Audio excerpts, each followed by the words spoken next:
one polyp which they took out. Yeah, it's pretty cool. I'm happy that I did it. Tila hilo pa sa anesthesia pero nagkwento agad si Kapuso host Drew Arellano noong sumailalim siya sa colonoscopy. The reason why I did it was because it's a screening. And when you reach a certain age, I'm 45 because my doctor's a 60. Maging ang misis niyang si Iya, nagpa-colonoscopy din dahil gusto raw nilang maging proactive. I'm just so glad that it's done. Walang nakita. Really? Oh, walang nakita. Thank you, Lord. But yeah, I'm done. Relate nga raw si Sparkle artist Mikey Quintos na i-share ang kanyang post-colonoscopy procedure. Procedure? They do? No. Guys, you should try this. Ayon sa isang gastroenterologist, ang colonoscopy ay procedure para tignan kung may colon cancer, bukol, polyps, pamamaga at iba pang abnormalities sa colon o large intestine. May insert na camera through the anus, tapos sisilipin yung loob ng large intestine or colon. Kung may mga polyps na yung iba pwedeng precancerous, tapos pwede na siyang tanggalin during that time para ma-prevent ang colon cancer. Ang pasyente pwedeng tulog, gising o bahagya lang. Ayon sa World Health Organization, ang colorectal o colon cancer ay ika-4 sa nangungunang cancer-related deaths sa mundo. Kada taon, mahigit 600,000 ang namamatay dahil dito. Sabi ng doktor, pinapayuhang magpa-colonoscopy ang mga nasa edad 45 pataas, lalo na ang mga may family history ng colon cancer. Usually sa genetic mutations, ang colon cancer, kaya napapasa siya, no? Pag puro red meat kinakain mo, puro preservatives, mga canned goods, or mga tocino, longganisa, araw-araw, mas high risk ka rin magka polyps or colon cancer. Maigi ring magpasilip ng bituka o magpa-colonoscopy kung may dugo sa dumi, persistent constipation o hirap sa pagdumi, diarrhea, pagbabago ng bowel habits, pagbabago ng itsura ng dumi, weight loss at anemia. Kumonsulta muna sa gastroenterologist para ma-assess kung kailangang sumailalim dito at kung ano ang mga dapat gawin. Von Aquino nagbabalita para sa GMA Integrated News. Habang naka-livestream sa treadmill, huminto si Kim Joseph Taer at tila nang hina hanggang sa unti-unting bumagsak.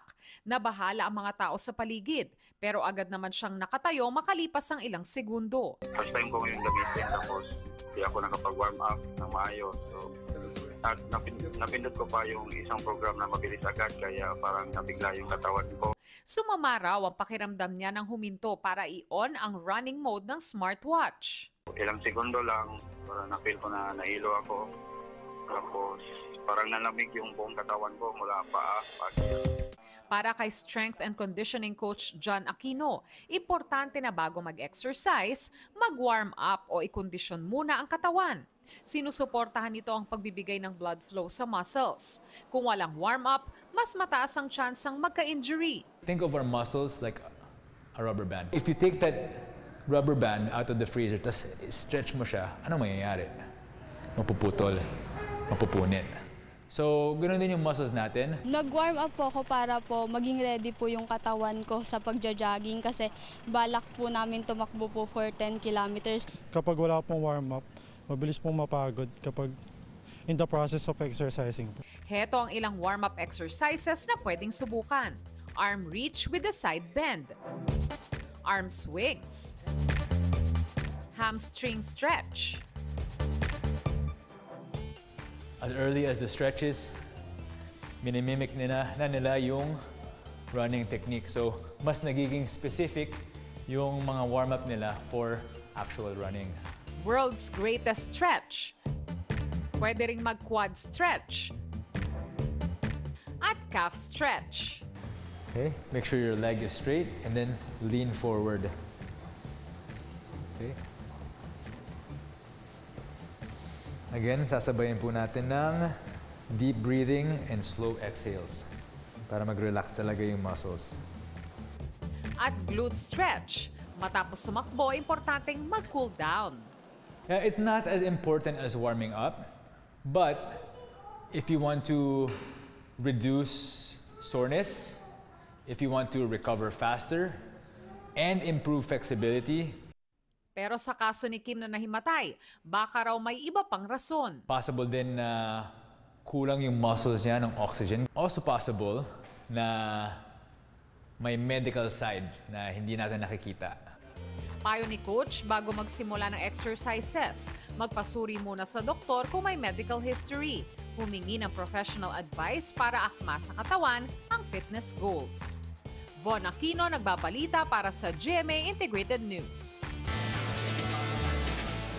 Toma rito, toma roon.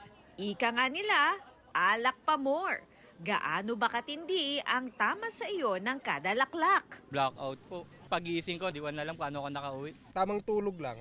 Sa pinakahuling datos ng 2023, nasa age bracket na 20 to 59 years old ang pinakamalaking percentage ng mga umiinom ng alak.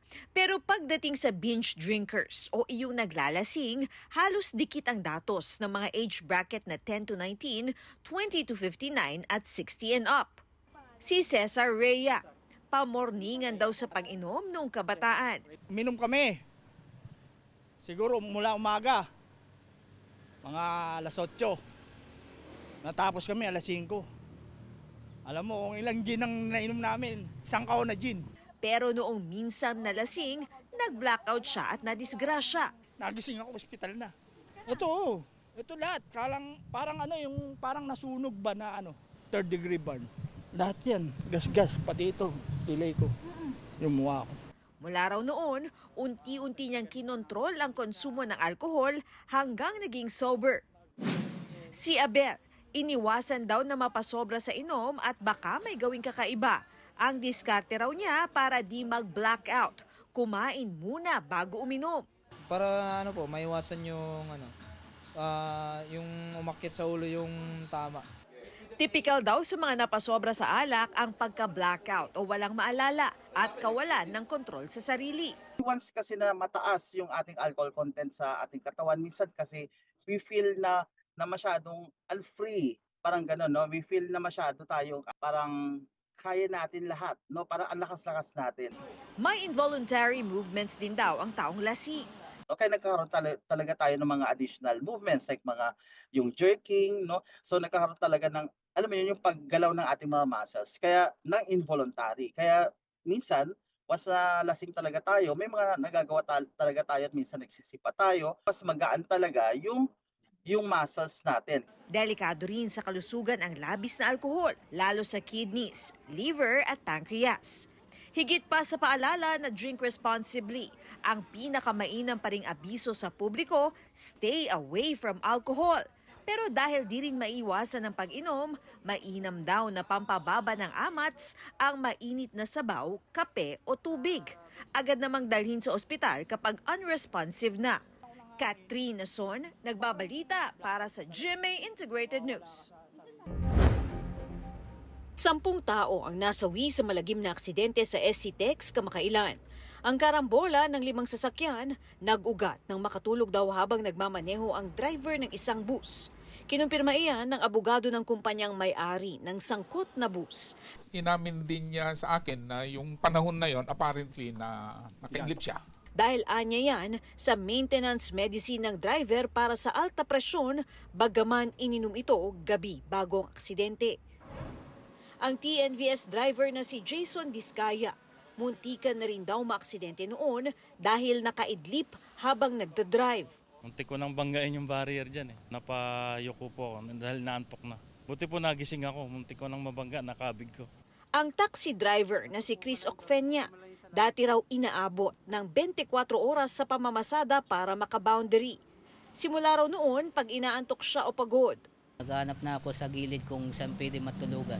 Iiglip para maiwas aksidente. Ang mga naranasan ni Jason at Chris, maituturing na microsleep ayon sa isang doktor.